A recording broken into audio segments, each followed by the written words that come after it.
Today, I'm sharing the hidden mindsets that truly create a peaceful, abundant life.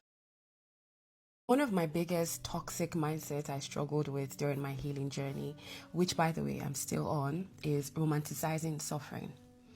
Yeah, I used to think that you had to suffer, you had to struggle to earn success. So when I say struggle, you literally had to look like you were working hard and suffering to earn the success. So at the end of the day, you earned it. Does that make sense? If you're going through this, you'd understand what I mean. I had a toxic mindset where I needed to have physical symptoms to prove that I'm actually being productive and hardworking. I struggled with this all my life. I don't even know where it started, but I know all my life from when I was a child, I had this mindset and I worked exactly like it. I needed to have a headache. I needed to be physically tired. I needed to be completely drained every single day to prove that I'm actually doing something worth doing or worth living, or I'm actually living life to the fullest. As somebody who has been through this, as somebody who has successfully worked our way to understand what true success means, let me just tell you, all that is doing is dysregulating your nervous system, which leads to burnout, stress, and even actual illness, like actual health issues. You can, in fact, be successful without having multiple streams of income. Don't let people deceive you. Ideally, it would be good to have multiple streams of income, like low impact stream of incomes that give you actual money.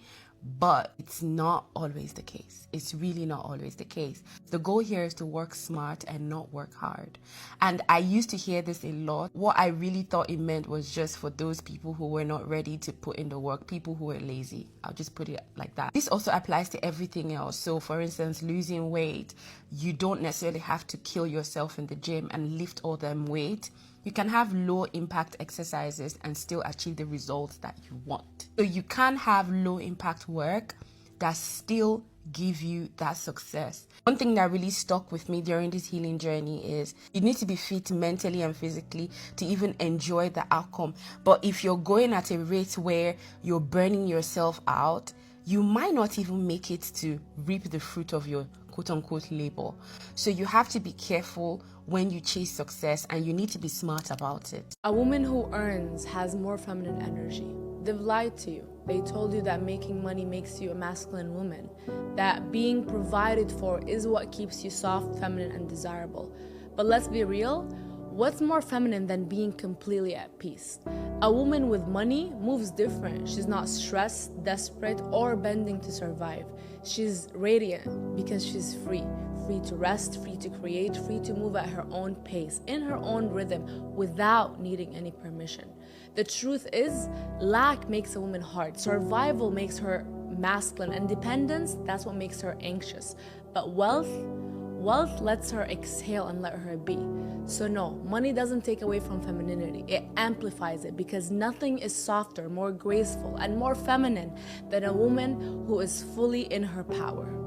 Ever since I learned about the stats about the diseases and the illnesses that so many women face because of chronic stress, I really have only one goal in life, and that is to have a calm nervous system. It's important to my mental health, to my physical health, to the longevity of my life, to my short term, to my long term, to my future family, my future children.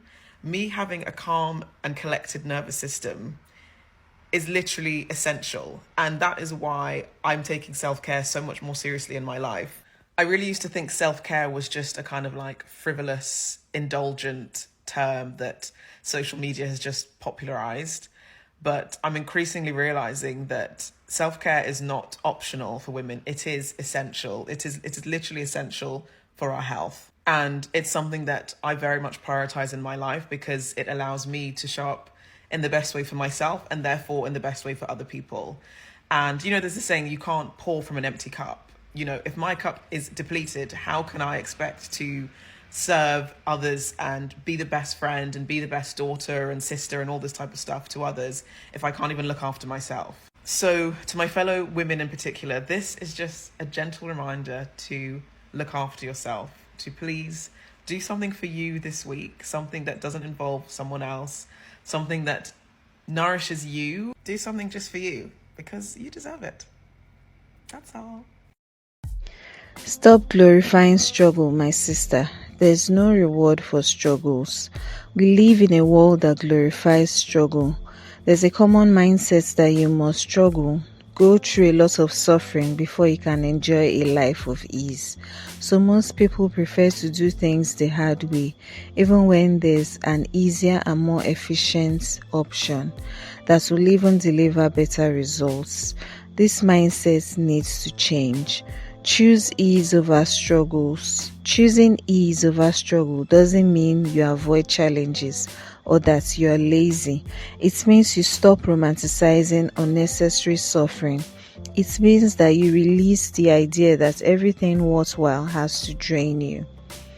Ease is not about shortcuts, it's about alignment. Struggle often comes when we push ourselves into paths or lifestyles that don't fit us. Ease comes when you honor what feels right. Now, think about it. A flower doesn't strain to bloom. Water doesn't force itself to flow. They follow their natural rhythm. The same is true for us. Life will always have challenging moments, but not everything has to be a battle.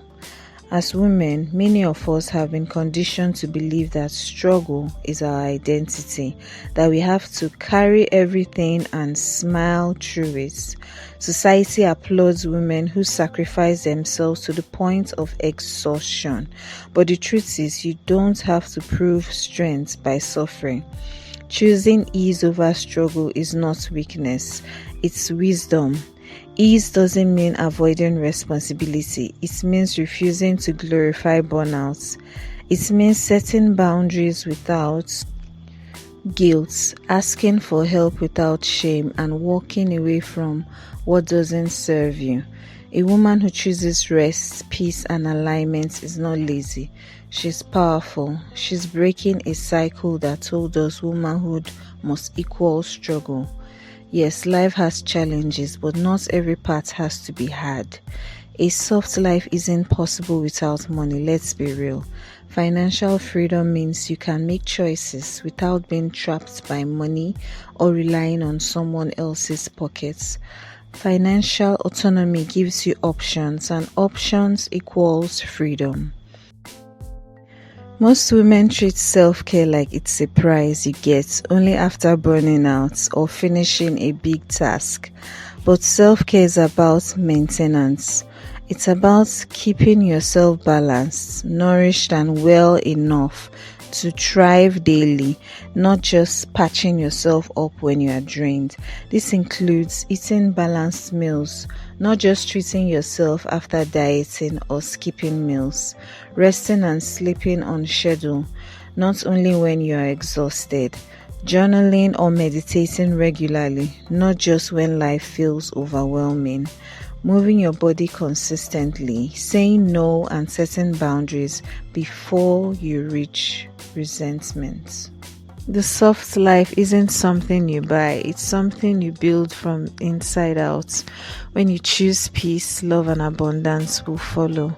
Start small, live intentionally, and you'll become the woman who no longer chases. She attracts. If this resonated with you, make sure to subscribe for more content on self-growth, feminine energy, and living your best life. Until next time, keep choosing softness and peace. Thank you for watching. See you in the next one. Bye.